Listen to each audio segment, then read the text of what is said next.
Well, a group of farmers and ranchers, about 125, 135 of them got together in the Mercedes area, Mercedes Westlaco area, and they formed together and they signed up to become members of then newly formed Magic Valley Electric Cooperative.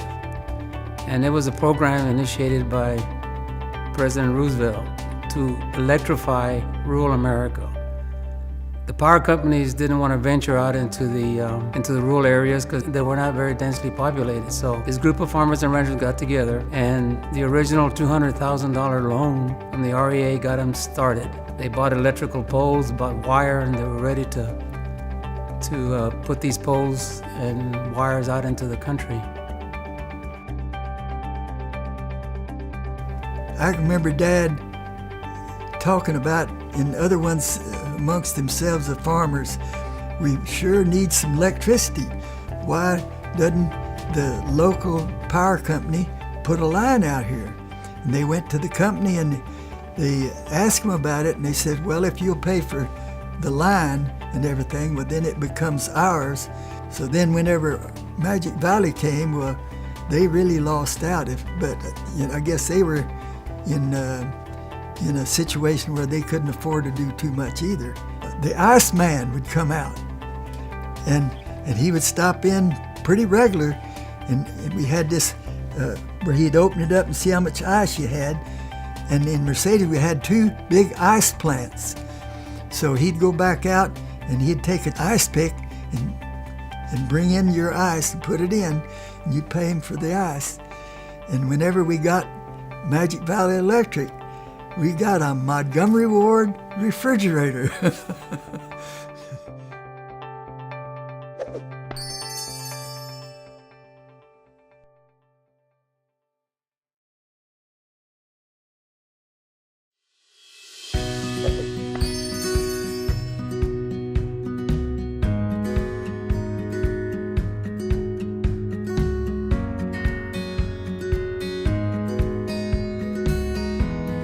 Over the past 10 years, Magic Valley continues to grow, even during the recession of 2008, to the point where I think we're adding somewhere around 1,500 meters every year at that time. Today, we're up to a little over 3,000 meters that we've added this year. You know, right now, all our growth is really around the main cities in the valley, from Brownsville to McAllen to Edinburgh. The only place that these communities have the opportunity to grow is in the outskirts of their cities, where Magic Valley was set up some 80 years ago to serve. We're positioned to grow, and to grow rapidly as the valley continues to grow. Well, Tres Lagos is a 2,700-acre property that we've owned for about 20 years. We've been in planning stages for about 5. We'll include 5,000 single-family homes, over 1 million square feet of retail. You know, it was the scale of the project is something that was fun for Magic Valley to work on. I think they've been part of the planning process from the very beginning. All utilities are underground. We've 1 million square feet of retail and manufacturing, high-tech manufacturing. We had to have big power available, and Magic Valley is very capable of doing it, and it's been very enjoyable working with them. I've known John Herrera for 20 years. I'm a big fan of Teach for America supporter, and he's been on that board. Is where I first met him. But having local people that we can work with has made all the difference. Every one of our planning meetings through Tres Lagos, there was 2 or 3, sometimes 4 people from Magic Valley at every meeting. They've been, every step of the way, they've been with us.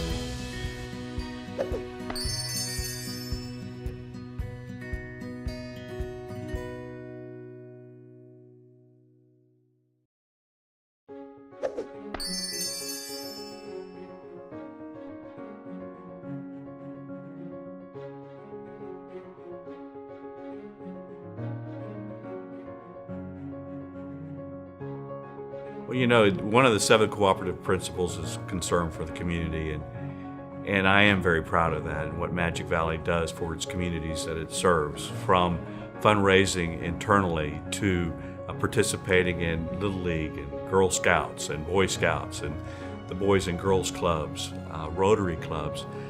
I think it's a very important part and a very important principle of cooperatives, the fact that we have this partnership with the communities and the fact that we're involved in providing our employees to help others that need our help.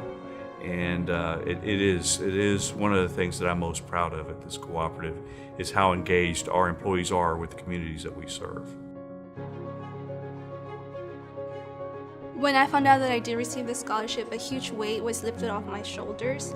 I know for me it was a huge impact because I knew at that moment that I could attend college, because I knew that I wouldn't have to worry about loans or being in debt after I graduate. So just having that support at the very end has been a huge impact, and it has really allowed me to be involved in my community. And Magic Valley is a great organization for doing this for myself and for so many other students as well. So I just want to thank you, Magic Valley, for absolutely all the things that you've been doing. You guys are wonderful, and I just want to thank you. We want to be there for our member owners. We want to be there for our employees, because without employees, we couldn't operate. We want to be able to keep on serving our customers with the best of service and providing electricity to their homes and businesses at the least possible cost.